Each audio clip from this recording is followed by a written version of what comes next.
Hello बच्चों, हम कर रहे थे life processes 10th class biology का फर्स्ट चैप्टर लाइफ प्रोसेसेस, जिसमें हमने ऑलमोस्ट सारी लाइफ प्रोसेसेस कर ली थी। लास्ट है एक्सक्रीशन। तो आज हम देखते हैं एक्सक्रीशन। इसमें भी फर्दर दो हैं, प्लांट्स में एक्सक्रीशन कैसे होती है और एनिमल्स में एक्सक्रीशन कैसे होती है। तो इस वीडियो में हम सिर्फ देखेंगे प्लांट्स में एक्सक्रीशन कैसे होती है। Okay, first of all will understand what is excretion exactly.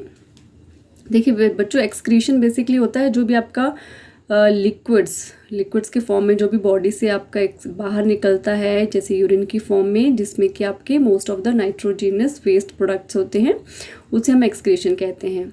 Definition देखते हैं। Excretion is a biological process by which an organism get rid of excess or toxic waste products of metabolism.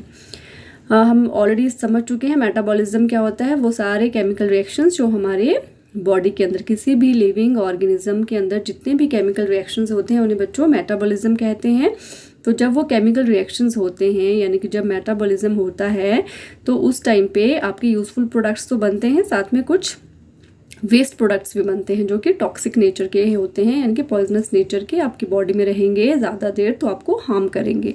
और साथ में ही कुछ जो आपके यूज़फुल प्रोडक्ट है, जैसे वाटर और सॉल्ट्स हैं, वो भी अगर एक लिमिट से ज़्यादा हो जाए, यानी कि एक्सेस में हो जाए, तो वो भी आपकी बॉडी के लिए हार्मफुल होते हैं। इसलिए उन एक्सेस जो आपके जो भी बायोमोलिक्यूल्स हैं एक्सेस में और जो भी टॉक्सिक हैं, उन सबको बॉडी से बाहर निकालने, यानी कि गेट रिड ऑफ, उनसे छुटकारा पाना, इस प्रोसेस को कहते हैं एक्सक्रीशन। और इसी की एक और डेफिनेशन भी आप लिख सकते हैं।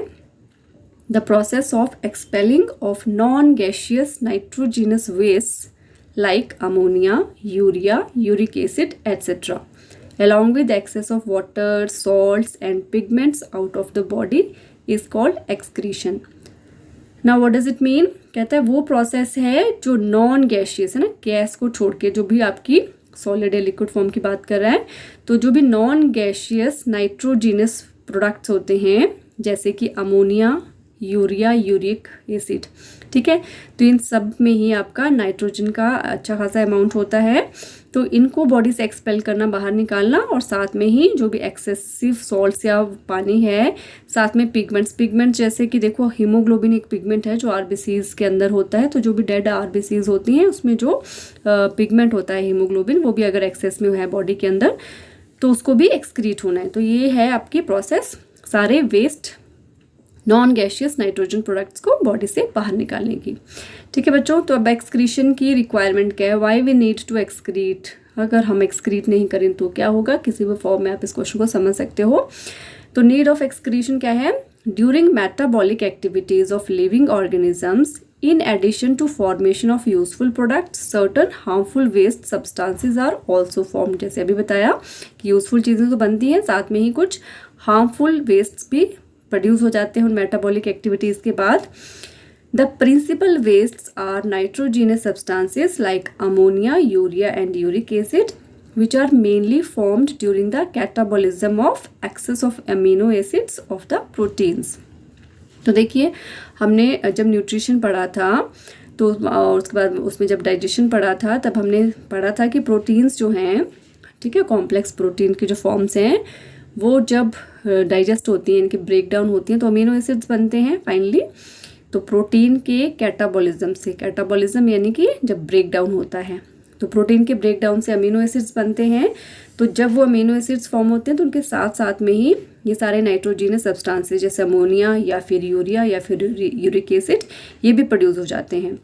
तो small amount of uric acid is also formed during metabolism of purines of nucleic acids.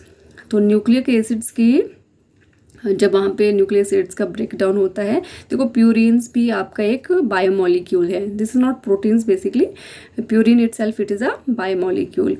तो जब इसका मेटाबॉलिज्म होता है, यानी कि इसका केमिकल रिएक्शन होता है, उस टाइम पे भी बहुत थोड़े से अमाउंट का यूरिक एसिड प्रोड्यूस हो जाता है, फॉर्म हो जाता है। Then water and carbon dioxide are produced during cell respiration and pigments are formed during the metabolism of hemoglobin of dead RBCs. तो अब जैसे हमने कहा था कि एक्सेस वाटर वगैरह भी है आपका वो भी वेस्ट में आता है। तो देखिए जब वाटर और CO2 कब बनता है, जब सेल्स में रेस्पिरेशन होती है। ऑलरेडी हम रेस्पिरेशन पूरा एक प्रोसेस देख चुके हैं, ठीक है। जब एरोबिक रेस्पिरेशन होती है तो वाटर और कार्बन डाइऑक्साइड फॉर्म होते हैं, ठीक है। तो ये जब एक्सेस में अगर आपका वाटर होगा तो उसको भी बॉडी से बाहर निकलना है। एंड पिगमेंट्स जो हमने पीछे भी बोला, पिगमेंट्स जो प्रोड्यूस होते हैं, तो आपको पता है RBCs का लाइफ साइकिल कितना होता है, 115 to 120 डेज़ का। उसके बाद वो डाई आउट हो जाती हैं। तो RBCs के अंदर ही रेड कलर का पिगमेंट होता है हीमोग्लोबिन। तो ठीक है, तो जब RBCs जो डेड RBCs हैं उनका जो अंदर पिगमेंट है हीमोग्लोबिन, वो भी आपका जब मेटाबॉलिज्म होता है, इनकी केमिकल एक्टिविटीज़ होती है, तो उस टाइम पे वो भी आपका वेस्ट की तरह बॉडी के अंदर होता है। तो वाटर और ये हीमोग्लोबिन के जो पिगमेंट्स है हीमोग्लोबिन, वो भी आपकी बॉडी में एक्यूमुलेट हो जाता है। एक्यूमुलेशन ऑफ दीज वेस्ट्स में बी टॉक्सिक। अब देखिए एक ही चीज़ जब इकट्ठी होती रहेगी और बॉडी में यूज़ नहीं होगी तो वो ऑब्वियसली वेस्ट तो है ही है, साथ में वो हार्मफुल इफेक्ट भी प्रोड्यूस करेगा। दैट्स वाई वो टॉक्सिक नेचर का हो जाएगा। So these must be expelled out of the body. अब जो भी अननेसेसरी चीज़ बॉडी के अंदर है उसका बाहर निकलना बहुत इंपॉर्टेंट है, नहीं तो अंदर की जो मेटाबॉलिज्म है उसको अफेक्ट करेगी और हमें किसी न किसी तरह की डिजीजेस लग जाएंगी। So we need to expel those waste materials from our body. Excretion helps in maintaining water balance of the body. ठीक है, देखिए water very important for our body. हमारे जो भी बायोलॉजिकल प्रोसेसेस हो रही हैं वो सारी की सारी फ्लूइड के मूवमेंट से हो रही हैं। तो फ्लूइड्स में आपका मैक्सिमम पार्ट जो है वाटर का होता है। तो वाटर क्या करता है, बॉडी में पूरा बैलेंस मेंटेन करके रखता है। तो जितना बॉडी के अंदर वाटर चाहिए सिर्फ उतना ही होना चाहिए। एक्सेस होगा तो भी प्रॉब्लम हो जाएगी, कम होगा तो भी। तो दैट्स वाई जो भी एक्स्ट्रा वाटर है that has to be excrete, उसको भी बाहर निकलना है, ठीक है। तो एक्सक्रीशन की वजह से आपका बॉडी का वाटर बैलेंस मेंटेन रहता है। Maintaining the proper ionic nutrients and mineral balance in our body. और एक्सक्रीशन जो है वो हमारे बॉडी के अंदर, देखो आयंस जो सारे केमिकल रिएक्शंस हो रहे हैं ना, बायोमोलिक्यूल्स जिसकी हम बात कर रहे हैं, तो जब भी वो रिएक्शन होते हैं बॉडी के अंदर तो आयंस फॉर्म करते हैं। तो आयंस की भी जो कंसिस्टेंसी है वो भी बॉडी के अंदर मेंटेन रखता है। जितने न्यूट्रिएंट्स चाहिए और जितने मिनरल्स बॉडी को चाहिए वो सारे एक प्रॉपर अमाउंट में बॉडी के अंदर रहेंगे। अगर हम अननेसेसरी चीज़ों को एक्सक्रीट कर देंगे या फिर यही वाली चीज़ें अगर एक्स्ट्रा होगी बॉडी में तो भी इनका बाहर निकलना इंपॉर्टेंट है, ताकि बॉडी में पूरी इन चीज़ों का बैलेंस बना रहे। Then it maintains the efficiency and fitness of our body. ठीक है, अगर अननेसेसरी चीज़ें बॉडी में नहीं होंगी तो बॉडी और ज़्यादा एफिशिएंटली वर्क करेगी और बॉडी आपकी बिल्कुल फिट रहेगी। And it also increases the immunity of the body. Obviously अगर बॉडी फिट है, एफिशिएंट है हर काम करने में, तो वो डिजीज़ प्रोन भी होगी, डिजीज़ से दूर रहेगी, यानी कि उसमें इजीली कोई भी डिजीज़ नहीं लगेंगी। दैट मीन्स कि हमारी इम्यूनिटी भी इंक्रीज़ होगी अननेसेसरी चीज़ों को बॉडी से बाहर निकाल देने के बाद। ओके, तो ये था आपका need for excretion. First of all हमने देखा कि एक्सक्रीशन क्या होता है, then we have seen that what is the need of excretion in any living organism. Now excretion takes place in all the living organisms, that is जैसे unicellular और multicellular दोनों में ही, हर तरह के लिविंग ऑर्गेनिज्म में excretion is one of the important life process.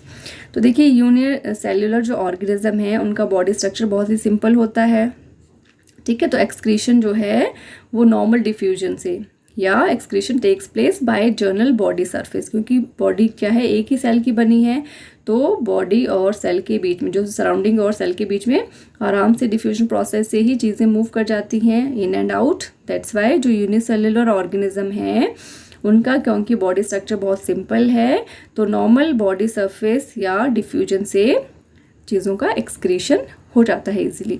But जो multi cellular organisms हैं उनका बॉडी स्ट्रक्चर जो है काफ़ी कॉम्प्लेक्स है, उनमें बहुत सारे ऑर्गन्स हैं, वो सब हम डिस्कस कर चुके हैं। तो जो एक्सक्रीशन है that takes place by well developed excretory system, क्योंकि सिंपल डिफ्यूजन से हम चीज़ों को एक्सक्रीट नहीं कर सकते, that's why we need a well developed excretory system. Okay बच्चों, excretion in multicellular organisms में देखने से पहले हम देखेंगे difference between egestion and excretion, क्योंकि बहुत सारे बच्चों को लगता है ईजेशन और एक्सक्रीशन एक ही बात है, लेकिन दोनों डिफरेंट है। ईजेशन मतलब डेफिकेशन, ठीक है। तो ईजेशन और एक्सक्रीशन के differences very important, you must know this. So egestion क्या है? It is a sub life process of major life process that is nutrition. तो आपको याद होगा न्यूट्रिशन के हमने सारे स्टेप देखे थे कि माउथ से खाना एंटर होता है और एनस से बाहर निकलता है सॉलिड वेस्ट, और उसे ही हम ईजेशन या डेफिकेशन कहते हैं। तो ये जो ईजेशन है कोई मेन प्रोसेस नहीं, मेन लाइफ प्रोसेस नहीं है, बल्कि न्यूट्रिशन जो कि एक मेन लाइफ प्रोसेस है उसी का सब पार्ट है। So we can say this is a sub life process of main process nutrition. Got it? Egestion itself it's not a main life process, it is a sub part of something. किसका सब part है? Nutrition का। Where as जो आपकी excretion है it is itself a major life process, ठीक है। तभी हम लाइफ प्रोसेसेस के अंडर में लास्ट पार्ट है हमारा लास्ट लाइफ प्रोसेस पढ़ रहे हैं, एक्सक्रीशन। तो पहला डिफरेंस क्या है? एक्सक्रीशन एक मेजर लाइफ प्रोसेस है, जबकि ईजेशन एक सब लाइफ प्रोसेस है, किसी और मेजर लाइफ प्रोसेस का पार्ट है। नंबर 2, ईजेशन में देखते हैं waste products removes in the form of hard and solid matter, that is in the form of stool या फेशियल मैटर। तो आपको पता है ईजेशन जब हम एनस से रिमूव करते हैं वेस्ट को, वो सारा आपका सॉलिड फॉर्म में होता है, जिसको हम फेशियल या स्टूल भी कहते हैं। तो ये सारा फेशियल मैटर जो है वो ईजेशन के थ्रू बॉडी से बाहर निकलता है। वेयर एज एक्सक्रीशन क्या है? It is the removal of nitrogenous waste products through liquid form, that is urine, ठीक है। तो जो सॉलिड बॉडी से बाहर निकालते हैं दैट इज थ्रू ईजेशन, और जो भी लिक्विड यूरिन के थ्रू हम बाहर निकालते हैं बॉडी से that is your excretion. Then removal by, egestion में देख रहे हैं रिमूवल बाय डाइजेस्टिव सिस्टम। अब कौन से ऑर्गन पार्टिसिपेट करते हैं ईजेशन में? तो पूरा डाइजेस्टिव सिस्टम, वहाँ से पूरा खाना डाइजेस्ट होके न्यूट्रिएंट्स एब्जॉर्ब होने के बाद थ्रू एनल पोर, आपका जो या एनल कैविटी भी बोल सकते हो, वहाँ से आपका सॉलिड वेस्ट बाहर जाता है। और organs involve are large intestine and anus of digestive system. तो ये ऑर्गन्स आपके ईजेशन में हेल्प करते हैं। वेयर एज एक्सक्रीशन में रिमूवल बाय एक्सक्रीटरी सिस्टम, ठीक है। इसमें डाइजेस्टिव सिस्टम से रिमूवल होता है और उसमें एक्सक्रीटरी सिस्टम से, उसमें थ्रू एनल कैविटी और यहाँ पे थ्रू यूरेथ्रल पोर से, ठीक है। वो एनल पोर से और ये यूरेथ्रल पोर से आउट बाहर निकलता है। Then organs involve are kidneys and other parts of excretory system, जिसको आगे हम डिटेल में देखेंगे। तो यहाँ पे ऑर्गन जो आपके ईजेशन में इन्वॉल्व हैं वो है लार्ज इंटेस्टाइन, एनस, और यहाँ पर एक्सक्रीशन में जो इन्वॉल्व हैं किडनीज और बाकी बहुत सारे छोटे पार्ट्स हैं एक्सक्रीटरी सिस्टम के। ओके, एक और इम्पॉर्टेंट बात है बेटा, आप नोट कर सकते हो, मेन नाइट्रोजीनस वेस्ट जो हमने बात की, अमोनिया है, यूरिया है, यूरिक एसिड है, ठीक है।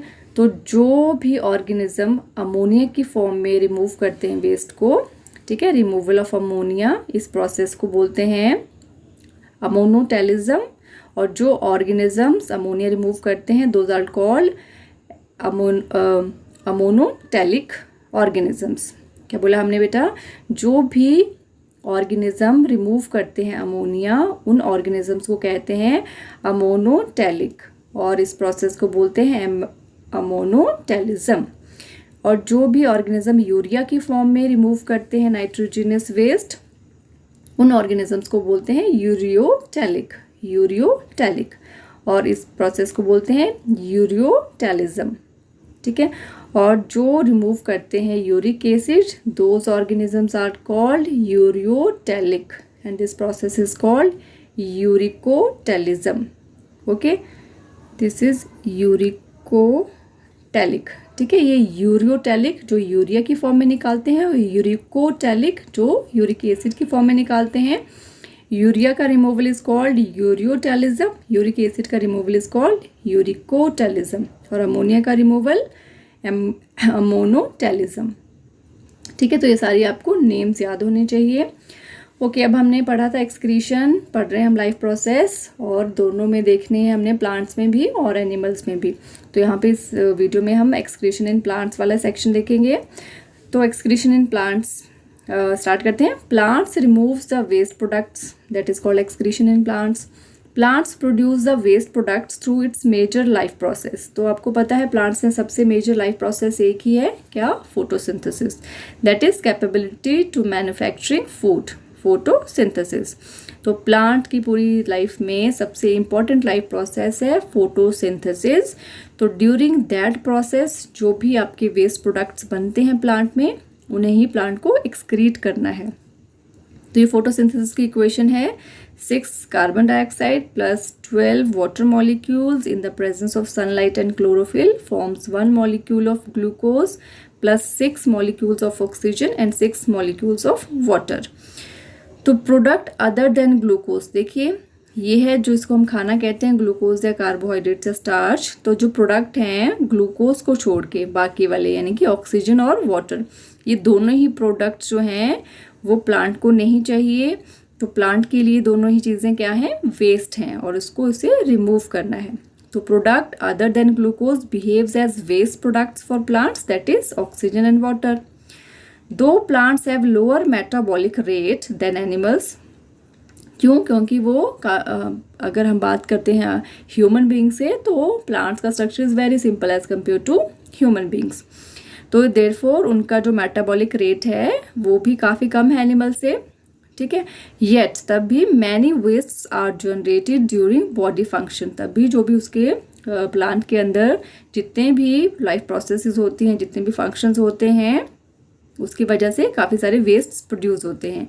As the plants lack the muscles so they have altogether different strategies for excretion of these wastes, ठीक है। जैसे ह्यूमंस में या एनिमल्स में there are so many muscles, तो वो भी पार्टिसिपेट करती हैं, लेकिन यहाँ पर क्योंकि मसल्स नहीं है किसमें? प्लांट्स में, तो उनका जो मैकेनिज्म है एक्सक्रीशन का वो इंटायरली डिफरेंट है एज कम्पेयर टू एनिमल्स। तो उसे डिटेल में देखते हैं।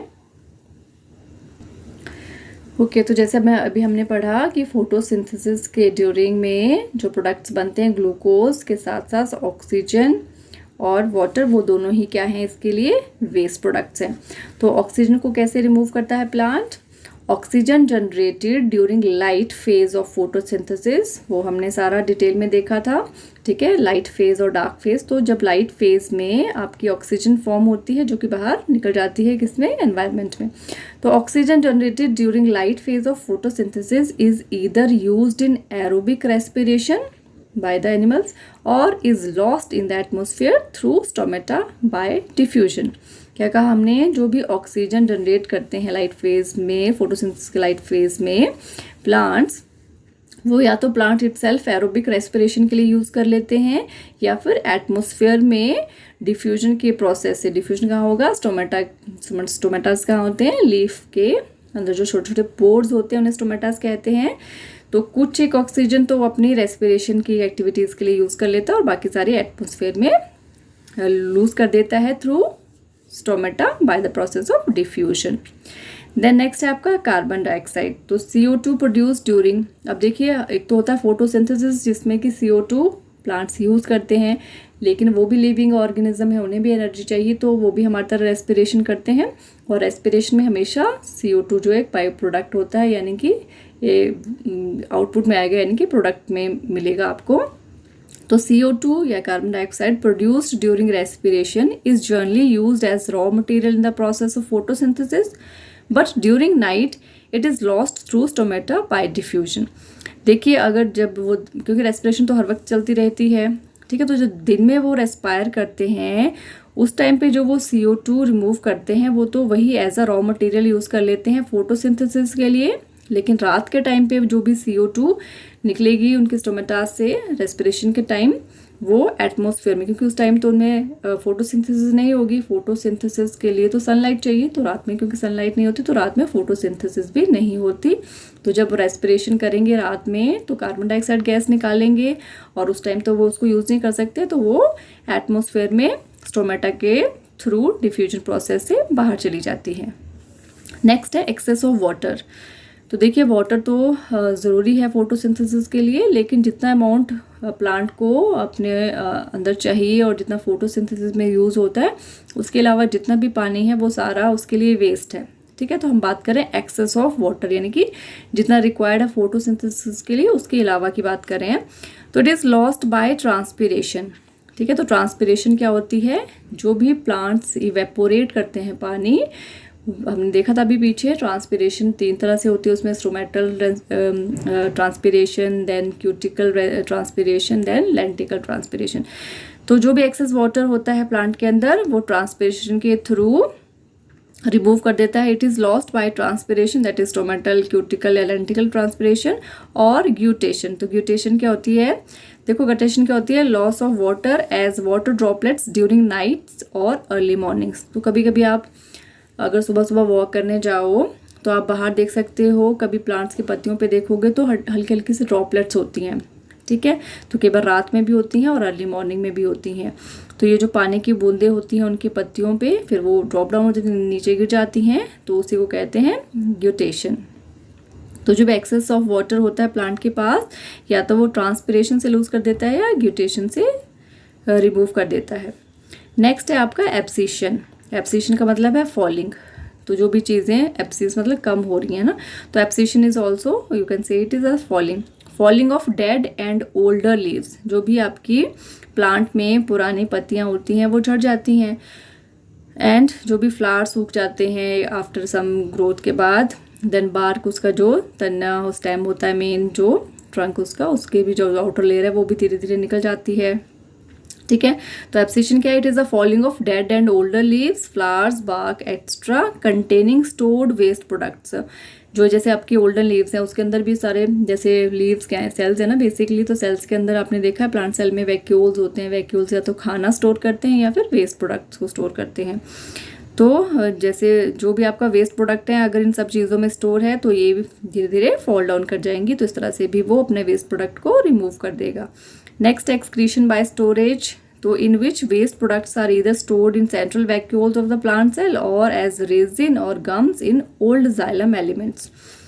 तो देखिए जो भी आपका वेस्ट है वो हमने पढ़ा था, जैसे अभी पीछे मैंने एक्सप्लेन किया, जो सेल होती हैं प्लांट सेल उसमें काफ़ी बड़े साइज़ के वैक्यूल्स होते हैं, ठीक है। तो वो फूड स्टोरिंग के लिए भी है, वेस्ट स्टोरिंग के भी लिए। तो एक तो वहाँ पे वेस्ट स्टोर होता है, और रेजिन्स जो भी आपके सूखे मेवे वगैरह आप कहते हैं ना, सूखे सूख जाते हैं बिल्कुल ड्राई फॉर्म में, रेजिन्स बन जाते हैं, तो वो भी गिर जाते हैं उसमें से। तो वहाँ उसके अंदर भी क्या स्टोर होता है, वेस्ट मटेरियल है वो भी। साथ में गम्स, आपने देखा होगा काफ़ी सारे प्लांट्स के अगर आप ट्रंक को चेक करो तो कई बार उनमें से ऐसे चिपचिपा सा वो निकल रहा होता है, एडहेसिव सा लगता है वो, तो वो गम्स होते हैं, गम होता है जो कि हम यूज़ भी करते हैं, ठीक है। तो ये सारे ही चीज़ें क्या हैं, प्लांट्स के लिए वेस्ट है और इन सब का रिमूवल नेसेसरी है। तो this is how excretion takes place in plants. तो यहाँ पे आपका एक्सक्रीशन का हाफ पार्ट फिनिश हो गया, प्लांट्स वाला सेक्शन। नेक्स्ट पार्ट में जो कि लास्ट होगा इस लाइफ प्रोसेसेस का, उसमें हम देखेंगे एक्सक्रीशन इन एनिमल्स।